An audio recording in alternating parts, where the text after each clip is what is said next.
Europak atzeraldi ekonomikoa saihestu du, hori nabarmendu du Paolo Gentiloni, Europako Batasuneko ekonomia komisarioak goizean egindako agerraldian. Udaberriko Europar Batasunaren aurreikuspen ekonomikoak iragarri ditu eta espero baino hobeak dira. Bruselaren arabera, EBE eta Eurogunea 1% haziko dira aurten eta goranzko joerari eutsiko diote hurrengo 2 urteetan. 1,7 haziko da 2024an eta 1,6 2025an. Urtea are oparoagoa izango da Espainian, izan ere 1,9 haziko da herrialdeko barne produktu gordina eta inflazioak ere lasaiago arnasa hartzen utziko du datozen hilabeteetan. Neguan aurreikusitakoa baino txikiagoa izango da eta urte amaierarako 4% bueltan izatea espero da.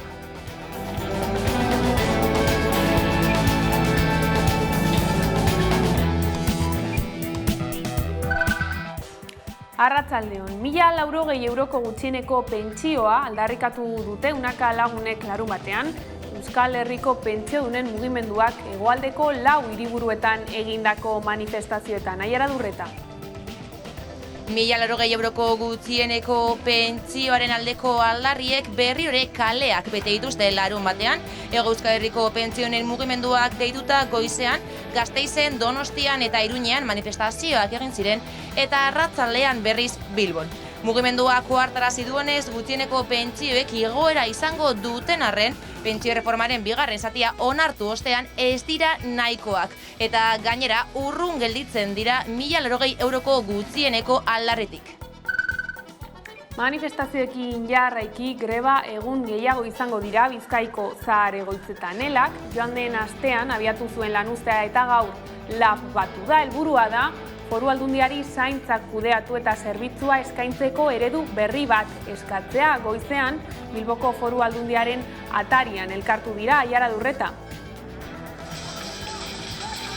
Greba egun gehiago Bizkaiko zahar egoitza pribatuetan labek deituta. Langileek eskatzen dute lan baldintzak zerbitzu publikoekin parekatzea eta baita radio duinak ere. Izan ere, Bizkaiko Foru Aldundiari erantzunkizuna eskatzen diote lan gatazkan eta zaintza sistema kudeatu dezala eta zerbitzua eskaini dezala exigitzen diote. Egun bizi duten egoera larriaz gainera ohartarazi dute langileek. Bai, azken finean hemen gauz barriro, ez da ezer aldatu, gure egoera terriblie da, jarraitzen dago izeten. Zaintza duin baten eskubide dekogu eta ez gabiz emoten, ezin dugu emon, orduen azkenen diputazio da guztionen errudune, privatizazio bat dauen enien ez zinda bermatu, azkenen gure erratizuek ez die duinak, parekatze ba nahi dugu IFASeko residentzia publikoekin eta publifikazio baten alde gauz, eta hemen Sindikatu bakoitzak nork bere aldetik deitu ditu lanuzteak. Ela, 14 eguneko greban murgilduta dago eta gaur manifestazioa egin dute Bilbon. Aiara Durreta. Bizkaiko zahar egoitza pribatutako langileek berrirore aldarrikapenak kalera atera dituzten. Elak deituta 50 greba egun baino gehiago egin dituzten eta gainera elak adierazi duenez Bizkaiko egoitzen 180 azpikontratuak dira. Hau da, 156tik 12 soilik publikoak direla. Horrela, elak exigitu duenez, zaintza sistemak negozioari izaten utzi behar dio. Izan ere, egungo zaintza sistemak emakumeak prekarizatu eta esplotatzen dituela salatu duelak. Planteatzen ari garena da, egungo zaintza eredua aldatu behar dela. Eta aldatu behar da, beste, usteko negozio bat izaten. Hori da funtsian hemen planteatzen ari garena. Guk esaten duguna hemen da, eta greba honetan ere gauzatu nahi dugun da, aldarri hori. Gaur egungo eredu azpikontratatu horrekin bukatu behar dela. Zergatik beste, gaur egungo gure nagusiai eta egoiarrei ez zaiela eman beharko litzaieken zerbitzua. Eta bestalde ere bai, eta hemen atzean dauzkazuen emakumeak eta langileak ez diela aintzate hartzen eta beraien lana prekarizatuta eta lan esplotatzen dira. Bizkaiko aldundiak zesanik badu eta beraien ardurapean dago hemen konflikto hau, gatazka hau konpontzea. Kosta ala kosta 40. aldia bete zuen atzo herri urratsek, nahi eta espero baino simbolikoagoa izan zen atzokoa, ekitaldi asko ezin izan baitzituzten egin. Euria barra egin du asteburuan, ikastolen jaia bertan behera geratzekotan egon zen, baina atera zuten kemen aurrera segitzeko.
Ongietorriak arratsaldean gaur albistegira. Nafarroan euskara ofizializatea aldarrikatu dute 100 lagunek. Euskal Herrian euskarazek eskatu die alderdiei ez atzeratzeko gehiago auzia eta behingoz onartzeko lege berria.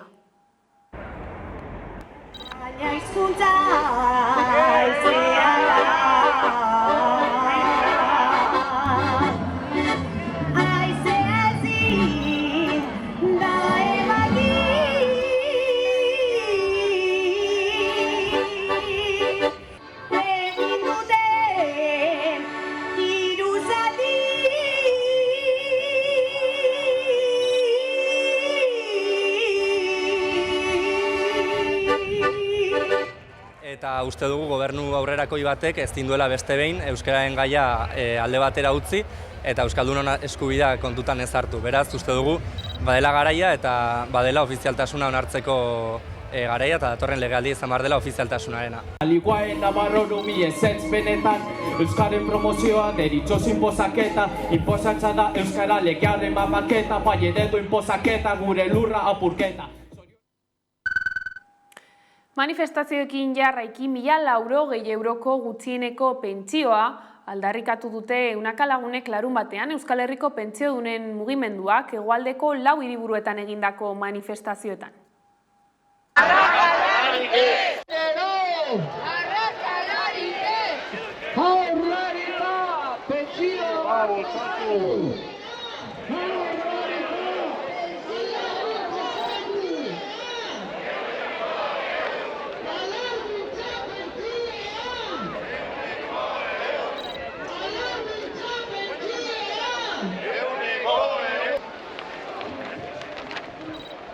Baliabide gehiagoz!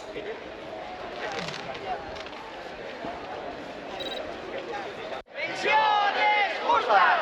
Empleos dignos! Pensiones justas! Empleos dignos! Pensiones justas! Empleos dignos! Pensiones justas! 1.080 euros!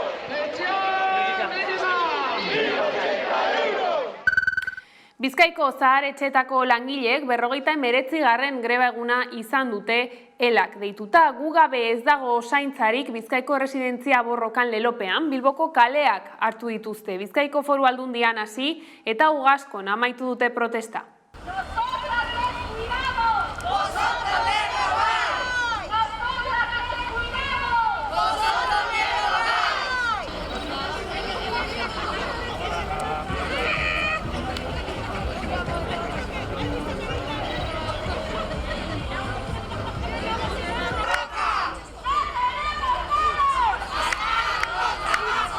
Planteatzen ari garena da egungo zaintza eredua aldatu behar dela.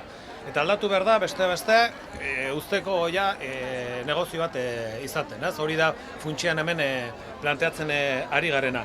Guk esaten duguna hemen da eta greba honetan ere gauzatu nahi dugun da aldarri hori. Gaur egungo eredu azpikontratatu horrekin bukatu behar dela. Zergatik beste gaur egungo gure nagusiai eta egoiarrei ez zaiela eman beharko litzaieken zerbitzua, eta bestalde ere bai, eta hemen atzean dauzkazuen emakumeak eta langileak ez diela aintzat hartzen, eta beraien lana prekarizatuta eta lan esplotatzen dira. Esan bezala zaintza sektorean grebak izan dira nagusi azkenaldian Euskal Herrian. Gipuzkoako Foru Aldundiko hautagaiak gaia jorratu dute gurean.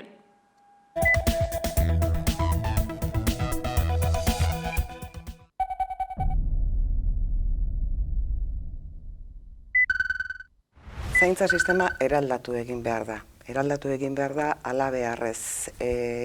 Ezin du jendea zaindu duela 50 urte edo 60 urte bezala. Aldatu dira familiak, aldatu dira etxeak, emakumeak era masiboan etxetik kanpora lanean hasi gara. Beraz, zaintza bera ere aldatu egin behar dugu. Eta gainera, bide batez esango dut, zaintzak ezin duela emakumeen bizkar egon, beti emakumeen bizkar eta etxe barruan. Zentzu horretan uste dut, zaintzak egin behar direla politizatu, egin behar dira kolektibizatu eta egin behar dira duindu. Zaintzak egin behar dira demokratizatu.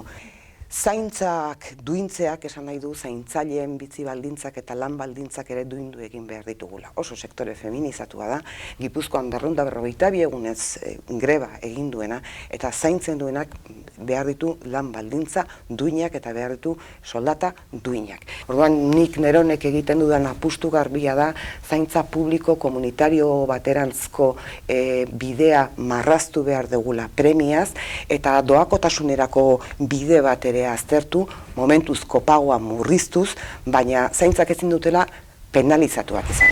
Guke Gipuzkoan zaintza alorrean hainbat aspektu lantzen ditugu, alegia nahi dugu egoitzetan zainduak izatea etxean egongo balira bezala.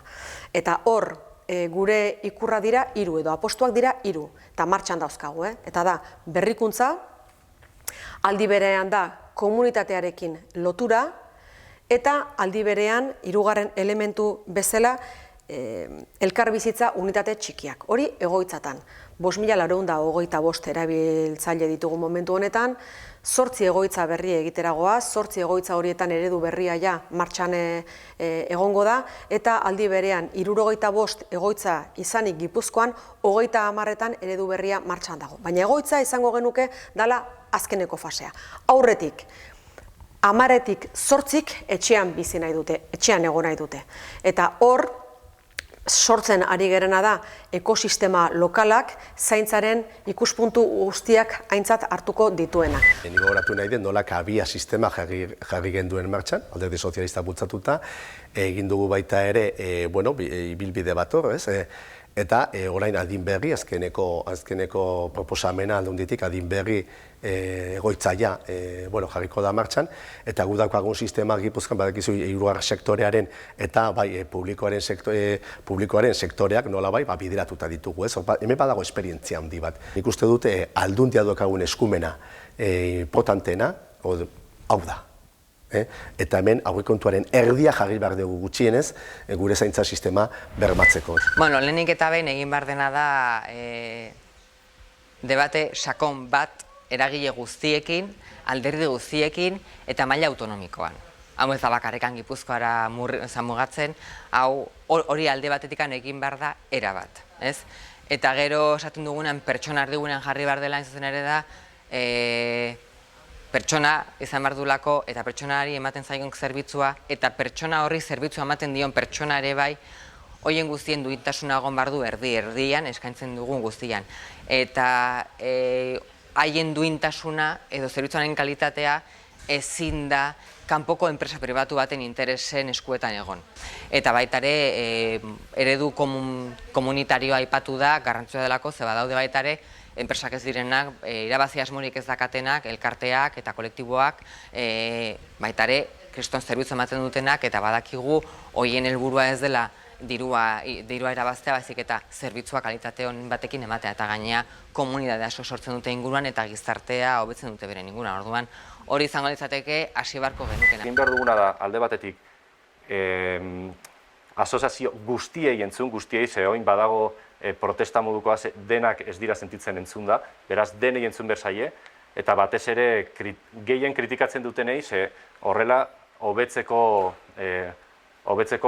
informazio gehiago edukiko dugu. Gero bestaldetik, soziosanitario hitz hori oso politia da eta papelan oso ondo geratzen da, baina gero egunero ikusten dugu nola sozio parte hori diputazioarena dela oso ondo dijoala, gero sanitario ez dijoa hain ondo, baina Eusko Jaurlaritzarena da, eta ez dago koordinaziorik. Tenis partio bat ematen du eta pelota alde batetik bestera botatzen dute. Beraz, agian zaintzakidetza enpresa, ez enpresa, baino erakunde bat sortu beharko genuke, osakidetza bezala, koordinazio hori benetazkoa izan dadin. Eta gero daukagun erronkarik handiena gizartearen, gizartea gero eta zaharrago izaten ari dela, eta hemendik urte batzuetara, baia 50% izango da 65 urte baino gehiagokoa.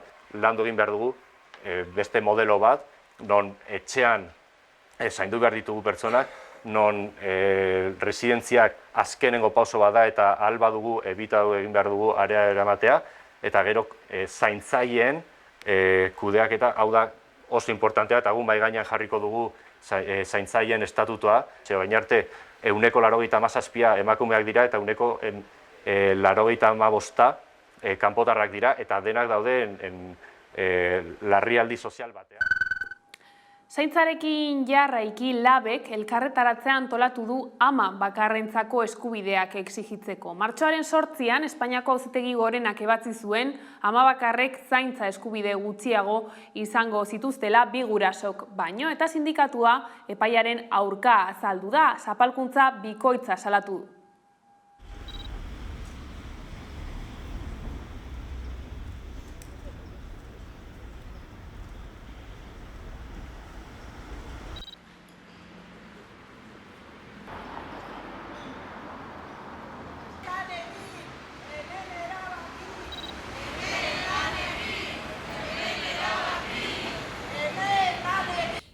Gaur-gaurkoz, asko hitz egiten da zaintza erdigunean jartzeaz eta berdintasun planetan, inkluso legeetan ere bai, familia aniztasunaren inguruan eta zaintzaren inguruan asko hitz egiten da, baina praktikan gero eskubide horiek gauzatzeko bitarteko eta rekursorik jartzen ez den bitartean, uste dugu praktikan eskubide horiek urratzen jarraitzen direla. Berresten gara borroka sozio-sindikal honetan, uste dugu ezin ditugula gure eskubideak ere auzitegien esku utzi eta jarraituko dugula ama bakarren eskubideen alde borrokan bai epaitegietan eta bai kaleetan ere.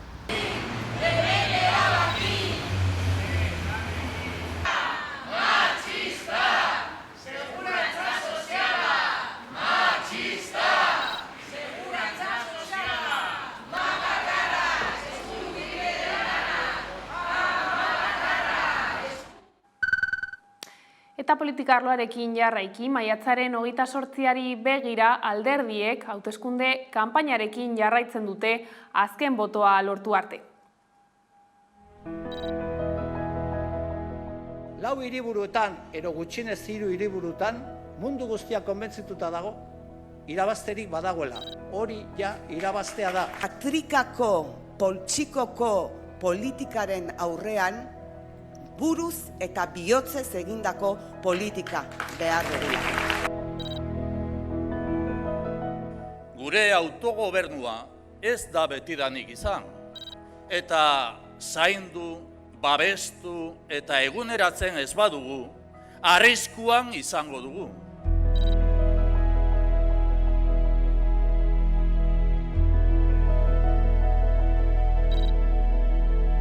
Gure eskubideekin negozio bat egiten ari direla gutxi batzuentzat.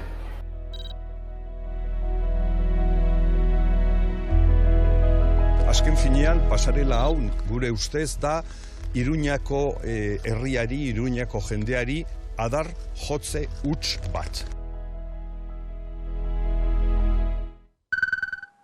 Nafarroan alderdi guztiek agerraldiak egin dituzte hainbat tokitan. Azpimarratzekoa izan da alderdi gehienek aurkariak bilatu dituztela euren kanpaina mezuetan.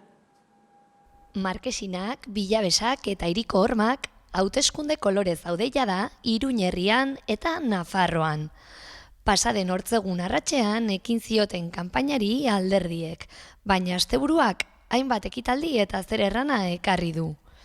PSOEko txibitek UPNeko bozkatzaileei dei egin die ari bozka emateko. Muchas personas que en alguna ocasión han votado a UPN saben que el Partido Socialista defiende Navarra y es un partido situado en la centralidad política, sin estridencias, con lealtad institucional, siempre defendiendo los fueros. UPNek aldiz EH Bilduren kontra egin du. El resto de las formaciones políticas son una franquicia de sus marcas en Madrid o en Bilbao. UPN no. UPN no depende de nadie. Es el único partido que toma las decisiones aquí. Un gobierno del Partido Socialista con Bildu que va a generar más deterioro y más retroceso en Navarra. Eta Bilduk aldiz UPNeko espartzaren eta eskuinaren aurka jo du. Vosotros, vosotras, sois los mejores, las mejores jefas de campaña después de Esparza, claro está. Gero Abaiko Uxuek PSOEren kontra egin du eta adorea eta balentria eskatu dio alderdiari. Y nos hemos encontrado con que socios de gobierno, socios parlamentarios también, se acochinan un poquito cuando hay que plantar cara ante Madrid. No lo vamos a hacer, no lo vamos a permitir. Alderdien norgehiagoka maiatzaren 28ko udal eta foru hauteskundeetarako. Eta Gipuzkoan Marisol Garmendiak Donostiako alkatetzarako hautagai sozialistak argi azaldu ditu naiz irratian alkate izateko dituen aukerak. Hauteskunde hauetan, ni naiz emakume hautagai bakarra eta baita ere primaria prozesu bat pasatu duen bakarra baita ere. Eta nik usten dut hori oso adierazgarria dela eta kontuan hartzekoa. Eta, bueno, primaria bat, PSOEk beti egiten ditu primariak, batzutan egoten dira, esan nahi nuke aurkezten dira kandidatu ezberdinak, eta kasu honetan gu, Donostian, izan ditugu, emaitza onak, oso onak. Gipuzkoako foru hauteskundei begira hautagai nagusiekin hainbat gairi buruz hitz egiteko aukera izan dugu. Lurralde historikoko mugikortasuna izan dugu hizpide, besteak beste.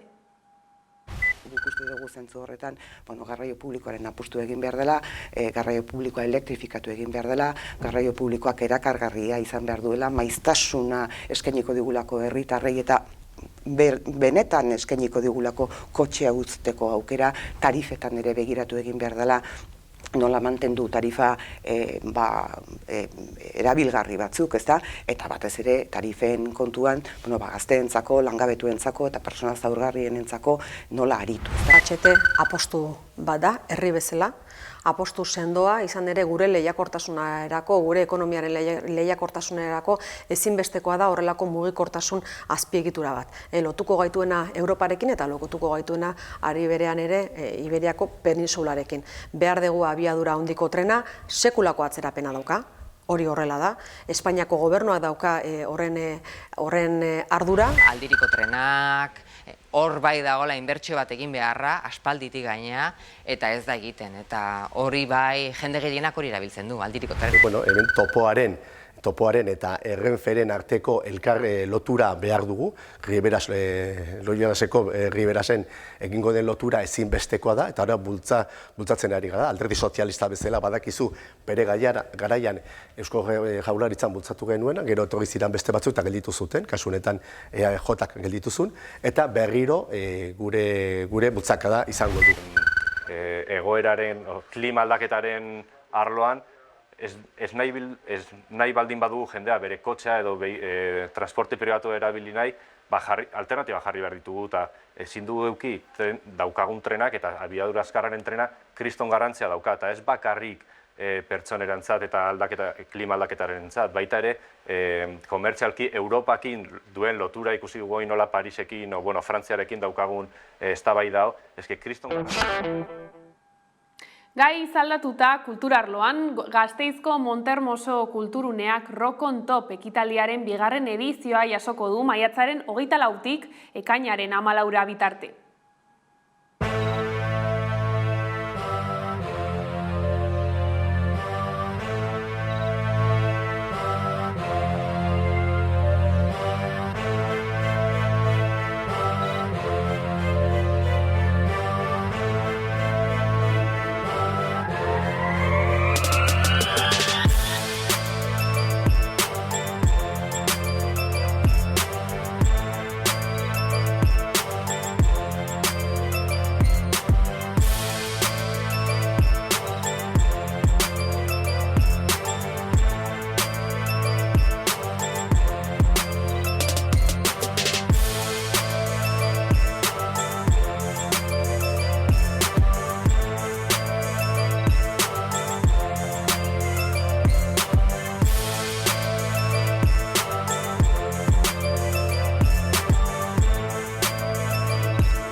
Kirolarloan bestalde Manuel Merillas eta Daniela Oemus nagusitu dira Zegamaizko mendi lasterketan.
Eta horrela iritsi gara albistegiaren bukaerara. Gaurkoan Nogen taldearen 1000 aldiz abestiarekin agurtuko zaituztegu, gustatuko zaizuelakoan besterik ez gure aldetik. Horiek izan dira arratsaldeak gurean gaur utzi dituena. Gogoratu guztiak eta gehiago nahi duzuen aldiro 11.eu satarian daudela eskuragarri. Gero arte.